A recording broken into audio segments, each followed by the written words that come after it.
आज जो मैं इस वीडियो में आपको बताने वाला हूँ मैं बताने वाला हूँ आपको कि एमआरआई रिपोर्ट को पढ़ते कैसे हैं।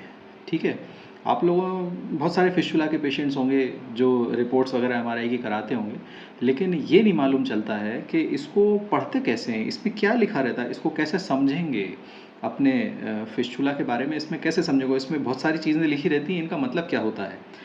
तो थोड़ा सा मैं आज इसको ऐसे करके बताऊंगा कि जिसमें थोड़ा सा इजी भी लगे, और इधर मैंने ये भी रखा हुआ है कागज़, तो कुछ अगर मुझे डायग्राम बना के बताना होगा तो इसमें मैं बता भी दूंगा, है ना।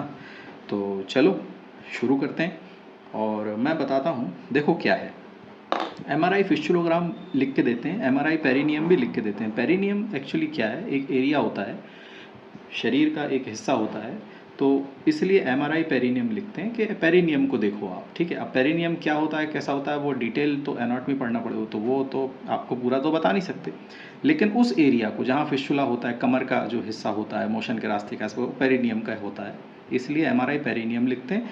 किसी किसी रिपोर्ट में आपको एमआरआई फिस्टुलोग्राम भी लिखा मिलेगा, ठीक है ना। तो एमआरआई फिस्टुलोग्राम भी लिख देते हैं, कई बार एमआरआई पेरिनियम भी लिख देते हैं। ये बात एक हो गई।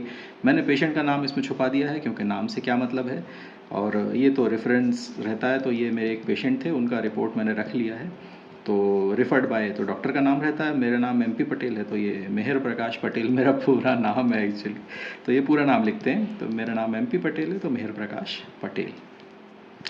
37 साल मेल पेशेंट है ये, और 2020 की एक रिपोर्ट है, पुरानी रिपोर्ट थी, तो मैंने कहा चलो इसको बताता हूँ मैं, है ना। तो देखो क्या लिखा हुआ है इसमें। सबसे पहले जो रिपोर्ट होती है एमआरआई की, उसमें ऊपर टेक्निक मेंशन होती है। ठीक है, ये टेक्निक लिखा हुआ है, किस टेक्निक से इस एमआरआई रिपोर्ट को स्कैन किया गया है। तो इसमें बहुत सारी चीज़ें लिखी हैं, जैसे multiplanar MRI imaging perineal region perform by high field 1.5 tesla. अब ये 1.5 टेस्ला क्या होता है, ये जो एमआरआई की मशीन होती है उसके मतलब कहना चाहिए, कैसे समझाऊं, कि उसके पावर को बताता है। तो ये टेस्ला में गिनते हैं, 1.5 टेस्ला है, 3 टेस्ला का भी होता है ना। तो ये वो चीज़ है, तो ये उसका, ये जितना ज़्यादा होगा उतना अच्छा कहते हैं। और उसके बाद क्या है, MRI system before placing the markers, है ना। तो ये कुछ मार्कर्स लगाते हैं, अब ये बहुत डिटेल आपको समझ में नहीं आएगा। तो एमआरआई जब करते हैं तो उसका एक सेटअप होता है, पर्टिकुलर पेशेंट के लिए किस तरह की एमआरआई करना है, उसका क्या पोजीशन है। और जब एमआरआई करते हैं तो एमआरआई का बेसिक मतलब फंक्शन क्या रहता है कि वो हमको शेडो बताता है। तो कैमरे का अगर आपको थोड़ा बहुत नॉलेज होगा तो आपको मालूम चलेगा कि किसी चीज़ का यदि हमें फ़ोटोग्राफ लेना है, या कोई शेडो का फ़ोटोग्राफ यदि हमको लेना है, तो उसके लिए हमको एक पर्टिकुलर फोकस चाहिए होता है, ताकि वो इमेज अच्छी दिखे। तो ये जो पूरा है ना, ये सेटअप वही है, इसको सेट किया गया है। तो उन्होंने बताया है कि मशीन का कॉन्फ़िगरेशन किस तरह का है, तो उन्होंने ये बताया है सजाइटल। अब ये सजाइटल सेक्शन क्या होता है, ये कैसे मैं बताऊं, सजाइटल सेक्शन, कोरोनल सेक्शन, किसी चीज़ को अपन आड़ा काट देते हैं या लंबा काट देते हैं, समझ रहे हैं ना आप। जैसे कोई गोल चीज़ है, उसको आप आड़ा काट दो या लंबा काट दो, है ना, तो सजाइटल, कोरोनल, ऐसा मेडिकल लैंग्वेज में कहते हैं। तो मोटा मोटा बात आप इसकी समझ भर लो, और तो कोई बात नहीं है। तो इसकी थिकनेस लिखी हुई है, ये सब बहुत टेक्निकल चीज़ें हैं, है ना। ये हम लोग भी बहुत माइंड नहीं करते हैं, ये तो सब लिखा रहता है। तो इसको एक बार पढ़ लेते हैं, बस हो गया। अब देखो इसमें अपने काम की चीज़ नीचे यहाँ लिखी हुई है। अपने काम की चीज़ क्या लिखी हुई है, देखो पेशेंट के बारे में। Status, patient has a pus discharging external opening at posterior aspect of mid line perineal region. अब पेरिनल रीजन में क्या है, patient has pus discharging, pus discharging लिखा हुआ है, मतलब ये बता रहे हैं कि एक्सटर्नल ओपनिंग जो है, ये एक्सटर्नल ओपनिंग से पस डिस्चार्ज हो रहा है। Posterior aspect of mid line perianal, posterior aspect, मेरे पुराने वीडियोस भी यदि आप देखोगे तो उसमें मैंने एंटीरियर पोस्टीरियर कैसे डिसाइड करते हैं वो बताया हुआ है। तो मोशन के रास्ते को यदि बीच में से आप इमेजिनरी लाइन से आप डिवाइड कर दो, तो ऊपर के हिस्से को एंटीरियर कहते हैं, नीचे के हिस्से को पोस्टीरियर कहते हैं। नीचे का हिस्सा जहाँ पे रीढ़ की हड्डी खत्म होती है उस हिस्से को पोस्टीरियर कहते हैं, और जो पेशाब का रास्ता जहाँ रहता है उसको एंटीरियर कहते हैं। तो पर्टिकुलर ये जो पेशेंट की एमआरआई है, इसमें posterior aspect of mid line में एक्सटर्नल ओपनिंग है, मतलब इसको आप शायद 6 o'clock के आसपास, मतलब आप समझ लो कि इस तरह की इसकी ओपनिंग हो सकती है। Mid line perineal region, mid line मतलब बीच में, बिल्कुल बीच में, ठीक है। तो ये स्टेटस, पहले एक हेडिंग में स्टेटस में ये डाल देते हैं। उसके बाद इमेजिंग फाइंडिंग कहते हैं। इमेजिंग फाइंडिंग मतलब जब हमने मशीन को चलाया तो उससे इमेजेस हमको मिली, उस इमेज को रेडियोलॉजिस्ट जो है वो रीड करते हैं, ठीक है। तो वो स्पेशलिस्ट होते हैं उनको रीड करने के लिए, तो वो उसको रीड करते हैं और अपना जो ऑब्जर्वेशन रहता है उसको यहाँ पे वो लिखते हैं। तो देखो उनने क्या लिखा है, इमेजिंग फाइंडिंग्स। तो पहले क्या लिखा है इनने, small intersphincteric fistulous track is seen mid line posterior perineal region, small intersphincteric fistulous track seen, ठीक है। इनको एक छोटा सा, स्मॉल का मतलब छोटा सा, इंटरस्फिंट्रिक फिस्टुला ट्रैक मिला है। इंटरस्फिंट्रिक फिस्टुला ट्रैक किसे कहते हैं, जो कि दो स्फिंक्टर्स के बीच में हो, ठीक है। तो अभी इसके पीछे इसकी इमेज भी है, क्योंकि इमेज भी देते हैं किस तरह का फिस्टुला है, तो मैं बताऊंगा कि इंटरस्फिंट्रिक फिस्टुला मतलब कैसा। तो पहली लाइन मैंने लिख दिया है, a small intersphincteric fistulous track is seen mid line posterior perineal region, मतलब पोस्टीरियर मतलब रीढ़ की हड्डी की तरफ वाले हिस्से में, और मिड लाइन मतलब बिल्कुल बीच में, ठीक। तो ये पहली लाइन का अर्थ हो गया, बता दिया इन्हें कि फिस्टुला किस तरह का। दूसरी लाइन में क्या लिखा है, the external opening is seen, अब यहाँ से डिटेल शुरू होगा। The external opening is seen at 6 o'clock position, अब बता दिया इन्हें कि एक्सटर्नल ओपनिंग 6 o'clock पोजिशन पे है। 1 centimetre distal to the anal opening, अब 1 centimetre distal to the anal opening का क्या मतलब है, जो मोशन का रास्ता है ना एनल ओपनिंग, उससे ये 1 सेंटीमीटर दूर है, सिर्फ 1 सेंटीमीटर, बहुत कम होता है ये पर्टिकुलर केस में बहुत कम है ये, तो इसलिए 1 सेंटीमीटर दूर है। The track ascent superiorly, ascent superiorly मतलब, एसेंट्स मतलब ऊपर चलना, डिसेंट्स मतलब नीचे आना, ठीक है। तो एसेंट सुपीरियरली, सुपीरियर मतलब ऊपर की तरफ चल रहा है, मोशन के रास्ते के अंदर की तरफ जा रहा है, तो superiorly in the intersphincteric plane, intersphincteric plane मतलब दो स्फिंक्टर्स के बीच में जा रहा है, ठीक। 6 o'clock पोजीशन, 6 o'clock पोजीशन में दो स्फिंक्टर्स के बीच में से ऊपर की ओर जा रहा है, एसेंट सुपीरियरली, ठीक, ऊपर की ओर जा रहा है। For a length of 3.1 centimetre, यहाँ इन्हें देखो लेंथ बता दी है, for a length of 3.1 centimetre, मतलब इसका जो ट्रैक की लंबाई जो है वो 3.1 सेंटीमीटर तक ये ऊपर गया है, तो ये इसकी लंबाई हो गई। And communicates with the anus at the level of dentate line, अब देखो एनाटॉमी अगर पुराने वीडियोस आप देखोगे तो मैंने उस पर डेंटेट लाइन भी बताई हुई है, मैं अभी डायग्राम में भी बताऊंगा, अभी इसको आप यहाँ से समझते चलो, वहाँ मैं फिर से बता दूंगा। तो with the anus at the level of dentate line, और वो जो ट्रैक है वो कहाँ पे जाके खुलता है, एनस पे खुलता है जाके अंदर, level of dentate line 6 o'clock position, 6 o'clock position पे ही डेंटेट लाइन पे ही जाके वो इंटरनल ओपनिंग इसकी खुल जाती है, ठीक है। तो दोनों चीज़ें इनने यहाँ पे बता दी। 1.9 centimetre proximal to the anal opening, तो ये एनल ओपनिंग से इसकी दूरी 1.9 सेंटीमीटर प्रॉक्सिमल इनने बता दी।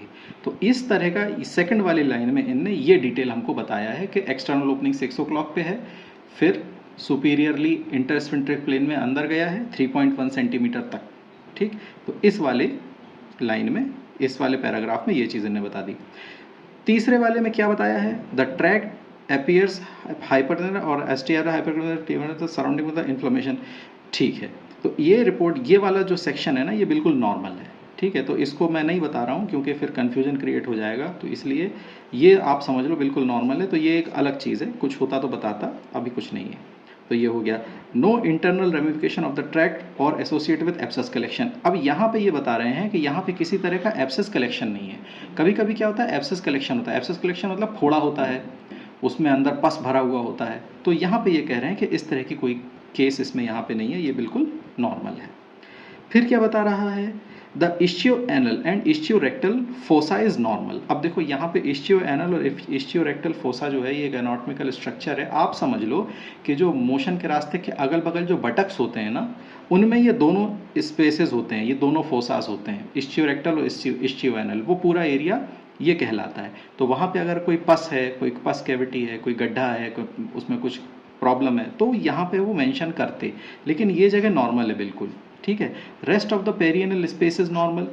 अब पुराने वीडियोस में अगेन मैं कहूँगा पेरिनेल स्पेस यदि आपको जानना है तो पेरिनेल स्पेस भी होते हैं, वो जगह भी इसमें नॉर्मल है। तो ये रिपोर्ट भी इधर भी नॉर्मल हो गया। The levator ani and puborectalis muscles are normal. अब लिवेटर एनी मसल और प्यूबर एक्टाइलिस मसल, ये दो मसल्स होती हैं मोशन के रास्ते के ऊपर की तरफ, और उन मसल्स में भी फिस्टुला जो है जाता है ना, सुप्रालेविटर फिस्टुला वगैरह जो होते हैं ना वो वहाँ तक जाते हैं, वहाँ पे भी पस कैविटी बन जाती है। तो वो जगह भी पर्टिकुलर इस केस में नॉर्मल है, तो इसलिए ये जगह भी नॉर्मल है। तो इस तरह के जो केसेस होते हैं ना, ये नॉर्मल केस कहलाते हैं, है ना, इसमें कोई कॉम्प्लिकेशन नहीं है। तो सिंपली इंटरस्फिंक्ट्रिक फिस्टुला है, 6 o'clock पे है, 3.1 सेंटीमीटर ऊपर है, इंटरस्फिंक्ट्रिक प्लेन में है, नॉर्मली ये बिल्कुल ठीक हो जाएगा।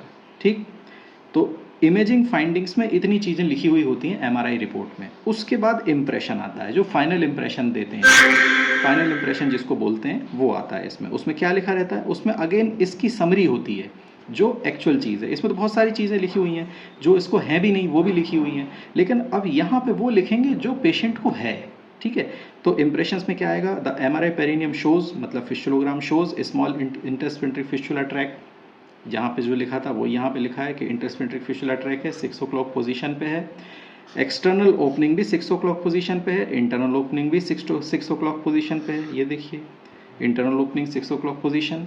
Level of dentate line, no obvious abscess collection, कोई एब्सेस कलेक्शन नहीं है, सब कुछ ठीक है।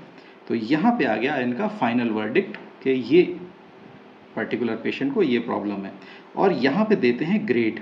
ठीक है, तो ग्रेड कौन कौन से होते हैं, ग्रेड होते हैं 1, 2, 3, 4, 5, 5 तरह के ग्रेड होते हैं, लेकिन यहाँ पे ग्रेड 1 दिया हुआ है। अब ये जो ग्रेड है ना, इसका क्लासिफिकेशन होता है, वो एक अलग चीज़ है, कभी किसी वीडियो में क्लासीफाई करके बताऊंगा कि कौन से फिस्टुला को किस तरह से ग्रेड वाइज हम डिवाइड करते हैं।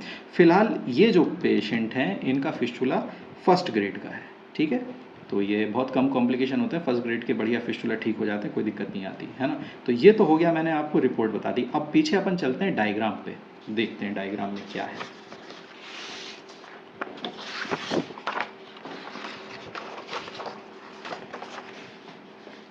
ये देखो, ये है डायग्राम। ठीक है, अब यहाँ पे आपको दिख रहा है ये इंटरनल स्फिंक्टर है, ये एक्सटर्नल स्फिंक्टर है, ये इंटरनल स्फिंक्टर है, ये एक्सटर्नल स्फिंक्टर है, लिखा हुआ है ना। देखो नहीं दिख रहा हो तो मैं इसको एक बार ऐसे कर दूंगा तो क्लियर दिखेगा, अब दिखेगा। ठीक है, ये इंटरनल स्फिंक्टर है, ये एक्सटर्नल स्फिंक्टर है, ये भी इंटरनल स्फिंक्टर है, एक्सटर्नल स्फिंक्टर है। अब उसमें क्या लिखा हुआ था, उसमें लिखा हुआ था पोस्टीरियर एस्पेक्ट। तो पोस्टीरियर मतलब मोशन के रास्ते के जो रीढ़ की हड्डी होती है उसके नीचे वाले हिस्से को पोस्टीरियर कहते हैं। 6 o'clock पोजीशन, मतलब 6 o'clock पोजीशन, यदि घड़ी में 6 बजता है तो ये 6 o'clock पोजीशन कहलाती है इसकी। तो यहाँ पे आ गया ये। उसके बाद इंटरस्फिंक्ट्रिक प्लेन, तो अब ये कागज़ में तो इंटरस्फिंक्ट्रिक प्लेन तो मैं नहीं दिखा पाऊंगा क्योंकि 3D होता है वो। तो अब ये जो इंटरस्फिंक्ट्रिक है ना, ऐसा ये राउंड रहती है मसल, पूरी गोल रहती है। तो एक पाइप ये अंदर का और उसके ऊपर ये दूसरा पाइप, तो इस पाइप और इस पाइप के बीच में से ये ट्रैक जा रहा है ना। थोड़ा सा इमेजिन करोगे, बहुत इजी है, कोई दिक्कत नहीं है, आराम से समझ में आएगा। तो ये ट्रैक इसके बीच में से जाएगा इंटरस्फिंक्ट्रिक। ठीक है, और नीचे क्या लिखा हुआ था, 3.1 सेंटीमीटर का फिस्टुला है, मतलब यहाँ से इसकी लंबाई इधर से लेके इधर तक 3.1 सेंटीमीटर ये अंदर गया हुआ है इंटरस्फिंक्ट्रिक प्लेन में, और डेंटेट लाइन तक गया है। डेंटेट लाइन ये वाली कहलाती है।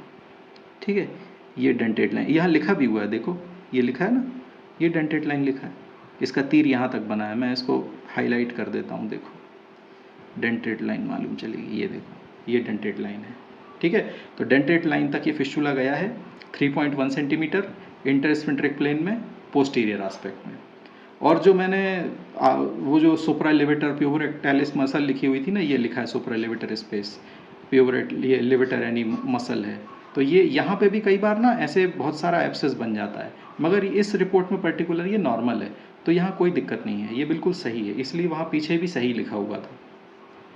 और इश्चियो एनल फोसा वगैरह, ये जो IRF IAF, ये इधर भी मैंने जो बोले ना, जो बटक का हिस्सा होता है, तो इश्चियो रेक्टल फोसा, इश्चियो एनल फोसा, ये दोनों भी इसकी नॉर्मल है, यहाँ पे भी सब क्लियर है, कोई दिक्कत नहीं, यहाँ पे भी कोई पस कलेक्शन नहीं है, इसलिए यहाँ पे इनने कुछ नहीं बनाया है ना। तो अब आपके पास अगर फिस्टुला की कोई रिपोर्ट हो तो आप इस तरह से इस वीडियो को थोड़ा सा और आगे पीछे करके यदि समझोगे ना आप, तो ज़्यादा अच्छे से और भी समझ में आ जाएगा, 2-3 बार देखना पड़ेगा लेकिन समझ में आ जाएगा, है ना। तो वीडियो को आगे पीछे करके देख लेना, जो पीछे मैंने पढ़ाया हुआ है। हाँ, इसको पढ़ाना ही लगभग कह सकते हैं, क्योंकि मैंने ऑलमोस्ट पढ़ा ही दिया है ना। थोड़ा सा मेडिकल टर्म में पढ़ाता, तो जैसे मैं जो स्टूडेंट्स को पढ़ाता हूँ, जो मेडिकल स्टूडेंट्स होते हैं उनको पढ़ाता हूँ, तो थोड़ा सा टेक्निकल पढ़ा देता हूँ, है ना। इन सब के बारे में भी बता देता हूँ, सब बता देता हूँ। और आपको यदि पढ़ाया है तो आपको बहुत टेक्निकल नहीं पढ़ाया है, थोड़ा सा इजी करके बताया है, सामान्य शब्दों में उसको समझाने की कोशिश की है, तो आपको पढ़ा दिया है ना। कुल मिला के पढ़ना है, और क्या है, पढ़ लेंगे तो बन जाएगा, है कि नहीं। तो चलो, इस वीडियो में बस मुझे इतना ही बताना था। तब तक के लिए टाटा, बाय बाय। चलो।